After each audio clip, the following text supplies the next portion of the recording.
Hello beautiful stars, welcome back to my channel stars mystic enchantress में आपकी host आप सभी का दिल से वेलकम करती हूँ गाइस। तो आज की एनर्जी थीम फॉर टुडे आप सभी के लिए क्या कहती है यही हम जानेंगे गाइस, तो बने रहिए मेरे स्टूडियो पर। और इस चैनल पर अगर आप लोग नए हैं तो आप सभी का दिल से स्वागत है guys. Please do subscribe to this channel and hit the bell notifications to get the updates from this channel. तो चलिए बढ़ते हैं कार्ड्स की तरफ। जैसे कि यहाँ पर आप कार्ड्स में देख सकते हो, queen of fire, temptation, hangman and six of air. तो यहाँ पर आपके पर्सन की energies queen of fire and temptation वाली है। अगर रिसेंटली आपके पर्सन के साथ आपकी कन्वर्सेशंस हुई हैं जहाँ पर प्लानिंग्स स्टैंड करती हैं, जहाँ पर फ्यूचर के बारे में किसी तरह का कोई अगर डिस्कशन हुआ है, तो आपके पर्सन ने एक ऐसी डायरेक्शन चूज की है जहाँ पर हो सकता है ये किसी बात को लेकर एक लालच में है। ये इनका करियर फ्रंट हो सकता है या फिर कोई इनकी लाइफ का कोई एक ऐसा एरिया हो सकता है जहाँ से ये छूट नहीं पा रहे हैं, और यही वजह है कि ये आपकी तरफ नहीं बढ़ पा रहे हैं। और इस वजह से आप दोनों के बीच में एक कॉन्फ्लिक्ट ज़रूर हुआ होगा, क्योंकि आपके पर्सन एक किसी पोजीशन को बहुत ज़्यादा प्रोटेक्ट करने की कोशिश कर रहे हैं। मैं ऐसा कह सकती हूँ ना कि अगर करियर फ्रंट पर इन्होंने एक स्टैब्लिशमेंट अचीव कर ली है, एक इन्होंने मकाम अगर हासिल कर लिया है, तो यस, ये उस चीज़ के साथ बहुत से ज़्यादा ऑब्सेस्ड हैं और ये उस चीज़ को खोना नहीं चाहते। ये अपनी उस पोजीशन को खोना नहीं चाहते और उस चीज़ को ये बहुत ज़्यादा प्रोटेक्ट कर रहे होंगे। If it is some kind of an addiction, क्योंकि पैसा भी एक नशा होता है guys, what say, isn't it? तो अगर आपके पर्सन पैसे को लेकर बहुत ज़्यादा ऑब्सेस्ड हैं, तो इन्होंने वही एक रास्ता चूज़ किया है।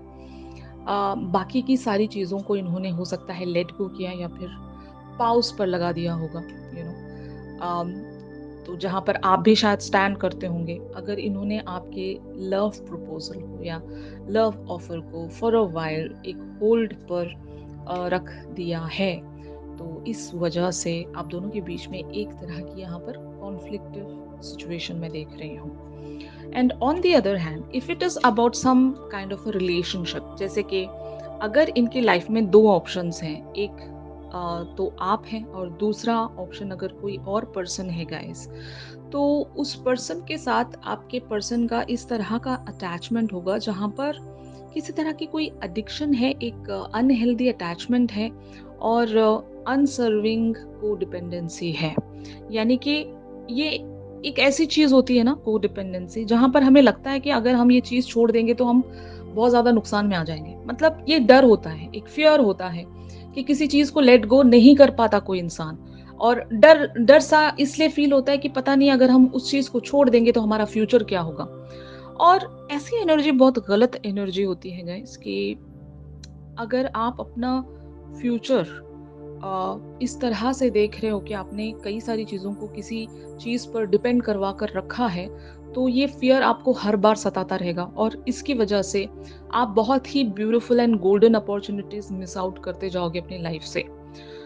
तो आपके पर्सन यही बहुत बड़ी गलती कर रहे हैं। हो सकता है इन्होंने आपको either taken for the granted ले लिया है, इनको लगता है कि आप इनके लिए हमेशा ही अवेलेबल रह जाओगे, may be which is wrong, है ना? क्योंकि आप भी अपनी लाइफ का एक ब्राइटर साइड देखते हो। आप हर टाइम इनके लिए अवेलेबल नहीं रहोगे, आप फॉरएवर इनके लिए अवेटेड नहीं रहोगे। ये बात इन्हें भी समझना चाहिए, जो कि शायद आपके पर्सन को अभी राइट नाउ नज़र नहीं आ रहा है। और ये इनकी करंट एनर्जीज हैं गाइस। ये शिफ्ट हो सकता है, बदल भी सकता है, हो सकता है, क्योंकि यू नो कॉस्मिक लेवल्स पर भी बहुत सारी चीज़ें डिसाइड होती रहती हैं। और आप एक मैनिफेस्टेशन में हो इस पर्सन को लेकर, अगर आपकी डेस्टिनी इसी पर्सन के साथ जुड़ी हुई है, तो इन्हें किसी ना किसी तरह का कोई एक्शंस तो रखना ही पड़ेगा, isn't it? On the other hand, आपकी एनर्जीज यहाँ पर द हैंग्ड मैन वाली है। तो यस, आपने यहाँ से वॉक अवे किया है या फिर आप खामोश हो गए हो, अभी आप कुछ नहीं कहना चाहते, क्योंकि आपको जितना कुछ जो भी कहना था एक फ्यूचर की तरफ, अगर आपने एक रोशनी डाली थी इनके साथ किसी तरह की कोई डिस्कशन रखी थी या इन्हें कोई आइडियाज़ आपने दिए थे, तो आपके पर्सन का जो रेसिप्रोकेशन या रिएक्शन है उस तरह से आया नहीं, इसीलिए शायद आपने यही बेहतर समझा कि मुझे आइदर यहाँ से वॉक अवे हो जाना चाहिए या फिर मुझे खामोश हो जाना चाहिए।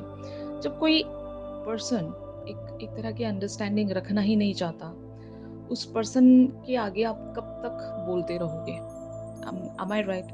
तो शायद इस तरह की एनर्जीज़ आप अपने पर्सन में देख रहे हो, एक एक तरह की पोज़ेशंस, जहाँ पर ये बहुत कुछ होल्ड करके बैठे हैं। ये वहाँ से खुद को आज़ाद नहीं कर पा रहे हैं और बहुत सारे लोगों के लिए ये करियर फ्रंट या फिर एक ऐसी पोजीशन को गार्ड करना हो सकता है गाइस, जहाँ से ये अपनी उस पोजीशन को या फिर अपने उस मकाम को खोने से डरते हैं बहुत ज़्यादा। और हो सकता है इन्होंने इस चीज़ के चलते आपके कनेक्शन को या आपके प्यार को कुर्बान करना ही सही समझा होगा। मतलब इवन अगर पॉज़ पर भी भेज दिया है इन्होंने सिचुएशंस को, अगर इनका ये फाइनल डिसीजन ना हो, तब भी मैं कह रही हूँ कि फॉर अ व्हाइल इन्होंने इसी पाथ को चूज़ करना ज़रूरी समझा। और temptation talks about even the devilish energy, it talks about the selfishness. इन्होंने सिर्फ अपने बारे में सोचा है यहाँ पर, आपके बारे में शायद इन्होंने नहीं सोचा। तो इस वजह से आप आइदर आप बहुत ज़्यादा पिटी फील कर रहे हो उनके लिए कि ये आपकी एक मिस्टेक हो सकती है, आप ये जो भी करने जा रहे हो, it can be your biggest mistake. तो जस्ट थोड़ा-सा मतलब watch out for the consequences. आप इस चीज़ को अगर हैंडल कर सकते हो, तो कर लीजिएगा, क्योंकि I am not gonna wait for you. मैं अपनी लाइफ की किसी ब्राइटर साइड पर स्टेप इन करने जा रही हूँ या जा रहा हूँ। इस तरह की आप एनर्जीज़ में हो गाइस। आप एक फेवरेबल टाइम का इंतज़ार कर रहे हो, मतलब आप अपनी भी पर्सनैलिटी से बहुत अच्छी तरीके से वाकिफ़ हैं, राइट? आपको भी पता है कि आप क्या पर्सन हो, और अगर आप जब कुछ डिसाइड कर लेते हो तो आप उसको कैसे परस्यू करते हो, you just know this thing very well. तो जब आप किसी एक ऐसी अपॉर्चुनिटी का या फिर एक ऐसे टाइम का अगर आप इंतज़ार कर रहे हो, तो yes, you guys are waiting for that time to come. और जैसे ही वो टाइम आ जाएगा, तब आप खुद के लिए एक स्टैंड ले सकोगे। अभी आपने बस खामोश रहना एक सही डिसीजन समझा है। एंड भले ही ये जो चीज़ें हैं आपके लिए बहुत ज़्यादा हार्ड होंगी guys, I don't know which kind of a situation it is. अगर ये करियर फ्रंट को भी लेकर है, तब भी मैं कहूँगी कि कुछ चीज़ें बहुत ज़्यादा डिफ़िकल्ट हैं आप लोगों के लिए डिसाइड करना, लेकिन फिर भी आपने ऐसा ही कोई डिसीजन लिया है जहाँ पर आपकी वर्थ नहीं है, आपकी वैल्यू नहीं है, ऐसी जगह आप रहना नहीं चाहते। आप खुद को बहुत ज़्यादा वैल्यू दे रहे हो, आप खुद को बहुत ज़्यादा यहाँ पर एक सेल्फ लव में हो, एक डिग्निफाइड मैनर में आप सारी चीज़ों को देख रहे हो कि जहाँ पर मेरी अगर वैल्यू नहीं है, मुझे ऐसी जगह पर नहीं रहना है, तो it talks about even a self love. लेकिन आप कोई एक्शन नहीं लेना चाहते अभी फिलहाल के लिए, ना तो इनकी तरफ ना ही खुद की तरफ। आप बस चीज़ों को नेचुरली मूव होता हुआ देखना चाहते हो। It is leading towards 6 of air energies, which talks about something is going to shift. ये सिचुएशन नहीं रहेगी, अभी बहुत ही हैवी सिचुएशन है बहुत लोगों के लिए। तो ये जो टाइम है ये भी पास होगा गाइस। यहाँ पर चीज़ें उसी तरह से उसी मैनर में नहीं चलेंगी। अगर आपको ऐसा लग रहा है कि पता नहीं यहाँ पर क्या होने वाला है और मैं क्या करूँ, अगर आप अभी डिसाइड नहीं कर पा रहे हो, तो universe is going to give you that clarity कि आप इवेंचुअली खुद के लिए भी स्टैंड ले पाओगे और एक डिसीजन ज़रूर आप रख पाओगे। वैसे तो आपके और यूनिवर्स के बीच में कन्वर्सेशंस तो चलती रहती होंगी, आप बहुत कुछ जानना चाहते हो यूनिवर्सल लेवल पर। आप एक क्यूरियस पर्सन हो गाइस। मुझे ऐसा लगता है कि जितनी भी यहाँ पर डिवाइन फेमिनिन्स के साथ ये जो पर्टिकुलर सा शिफ्ट रेजोनेट कर रहा है, आप इस टाइप के पर्सन होंगे कि आप चीज़ों को बस उसी तरीके से स्टैग्नेंट नहीं छोड़ते हो। अगर आपने कुछ चीज़ों को होल्ड पर रखा भी है, तो उसके लिए आप एक प्लानिंग में ज़रूर रहते हो। उसके बारे में या तो आप मैनिफेस्टेशंस में बने रहते हो, सॉल्यूशंस ढूँढते हो, और क्यूरियस रहते हो कि कैसे इस पर्टिकुलर सी सिचुएशन को रिज़ॉल्व किया जाए, क्या किया जाए यहाँ पर। तो yes, you guys are doing it right. आप अपनी लाइफ़ की किसी ब्राइटर साइड पर अभी वर्क करना चाहते हो, बट आप वेट कर रहे हो। आप देखना चाहते हो कि चीज़ें कैसे यहाँ पर प्रोसीड होंगी, तो वो होंगी एंड एक हीलिंग आपके लिए ज़रूर आएगी। अगर आपने इस पर्सन के बिहेवियर्स की वजह से एक हार्ट ब्रोकन एनर्जी महसूस की है, मतलब इसी टाइम फ्रेम के चलते, अगर आपको किन्हीं बातों का बुरा लगा भी है, या फिर इस पर्सन के डिसीजन से आप बहुत ज़्यादा ओवरवेल्म हो चुके हो गाइस, कि इन्होंने अपने करियर को आइदर चुना होगा या किसी और पर्सन को आपके ओवर चुना होगा। तो इनके डिसीजन से अगर आप हर्ट हुए हो, तो आप यहाँ पर कोई रिएक्शन नहीं दिखा रहे हो। आप अभी फिलहाल के लिए अपने सारे रिएक्शंस को आपने होल्ड करके रखा है, वेट कर रहे हो आप कि let my time come, fine, मेरा जिस टाइम आ जाएगा उसके बाद मैं अपने लिए स्टैंड ले लूंगी या ले लूंगा। इस तरह की एनर्जी है आपकी। ये एक तरह का कंपटीशन नहीं है गाइस। अगर आपने बहुत ही कामली एक दूसरे के साथ डिस्कशंस भी किए हैं, तो किसी तरह का कंपटीशन नहीं है यहाँ पर। लेकिन आप शायद कुछ और एक्सपेक्ट कर रहे थे इनसे, लेकिन वो चीज़ शायद आपको सुनने को नहीं मिली होगी। जब इन्होंने अपनी प्रायोरिटीज़ ऑलरेडी सेट करके रखी हैं कि इनके लिए क्या इम्पोर्टेंट है, तो आपको भी अपने बारे में सोचना चाहिए। तो इस तरह की एनर्जी है ये। आप दोनों एक दूसरे से बहुत ज़्यादा प्यार करते होंगे, एक दूसरे की बहुत ज़्यादा वैल्यू करते होंगे, लेकिन यहाँ पर कुछ तो ऐसी चीज़ है जो आप दोनों के बीच में आ गई है, और शायद उस वजह से आप एक हैंगमैन वाली एनर्जीज में चले गए हो गाइस। बट हाँ, हम ज़रूर इसका एक्सटेंडेड वर्जन हमारी रेगुलर रीडिंग्स में जानेंगे। बट इस पर्टिकुलर सी सिचुएशन में यूनिवर्स अगर आपको कुछ गाइडेंस देना चाहता है तो वो क्या है, तो यहाँ पर असेसिंग वाली एनर्जीज आप लोगों के लिए अपीयर हुई हैं।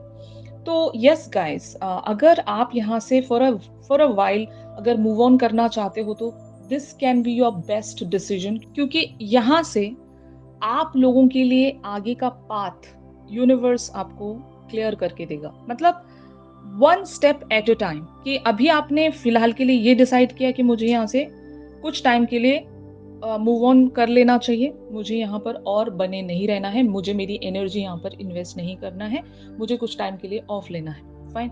अब ये कहकर आप निकल गए आगे आगे की तरफ आप बढ़ गए, तो वहां पर अगला जो स्टेप है वो आपके लिए यूनिवर्स डिसाइड करके देगा। मतलब वहां पर जाने के बाद ही आपको अगला स्टेप नजर आएगा, क्लैरिटी वहां तक पहुंचने के बाद ही आपको मिलेगी। तो अभी आप जो सोच रहे हो ये बेस्ट डिसीजन है इस टाइम फ्रेम में, और आपको यही करना चाहिए।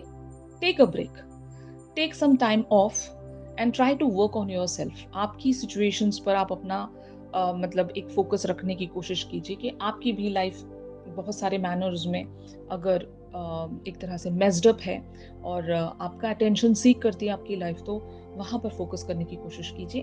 और ये जो मैटर है, let it resolve by itself. यहाँ पर यूनिवर्स को स्टैंड लेने दीजिए।